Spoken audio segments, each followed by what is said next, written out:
Hi and welcome back to Cooking with Spirits. In today's video, I'm going to show you how to make these delicious, tender, and juicy French dip sandwiches that are cooked in Guinness beer. While that pan's heating up, we're going to get our roast ready. I've got a chuck roast. It's about 3.5 pounds. And I'm going to start by just patting it dry. We want to get all the moisture off of it.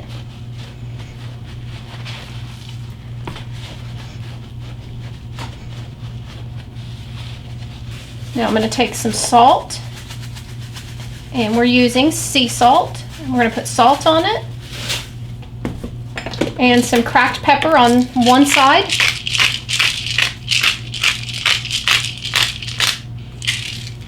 Okay.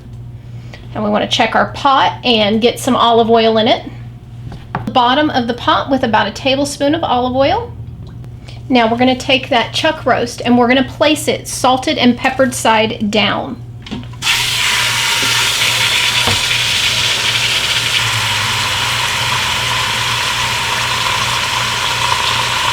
Then the other side.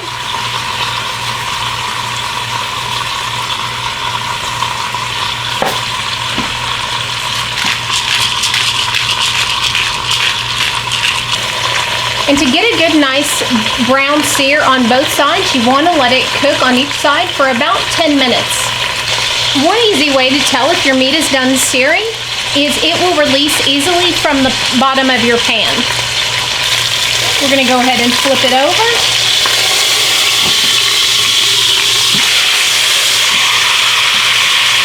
And we'll let that side go for about 10 minutes also. Hit the 12 minutes on this side. I'm going to go ahead and take it out and set it aside. We're going to saute our onions. I've got one small yellow onion that's been sliced and a little bit of it's been chopped from an earlier recipe. We're going to saute the onions until they're soft, which is going to take about 3 to 4 minutes. And as those onions release their juice, they're going to deglaze that pot for us a little bit. Onions have softened. We're going to go ahead and add a seasoning mixture.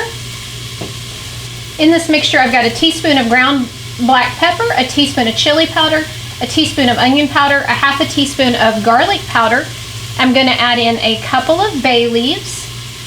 We're just going to kind of sprinkle this around on the onions.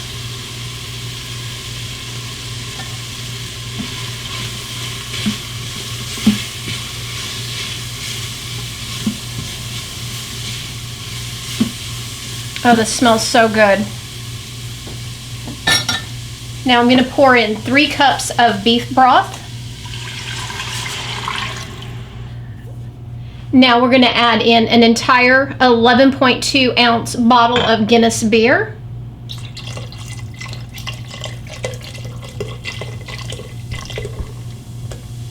Go ahead and just stir this around a little bit. We're going to place the roast back into the pot, and you want to put it down in there carefully so it doesn't splash. We're just going to set it on top of everything. There's a little bit of juices. I'm going to go ahead and pour those back in. Okay.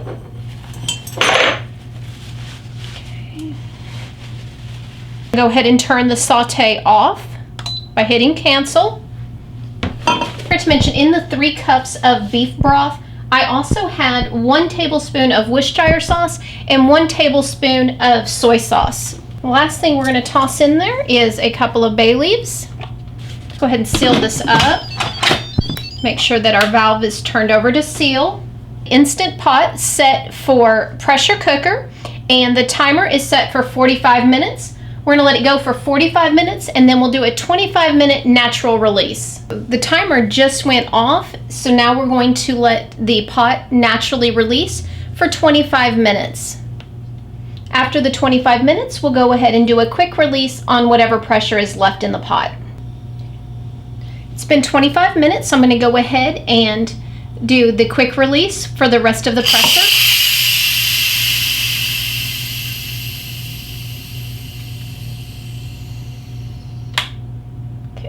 Once all the pressure's released and the indicator has dropped, you can go ahead and open the pressure cooker or the Instant Pot, depending on what you're using.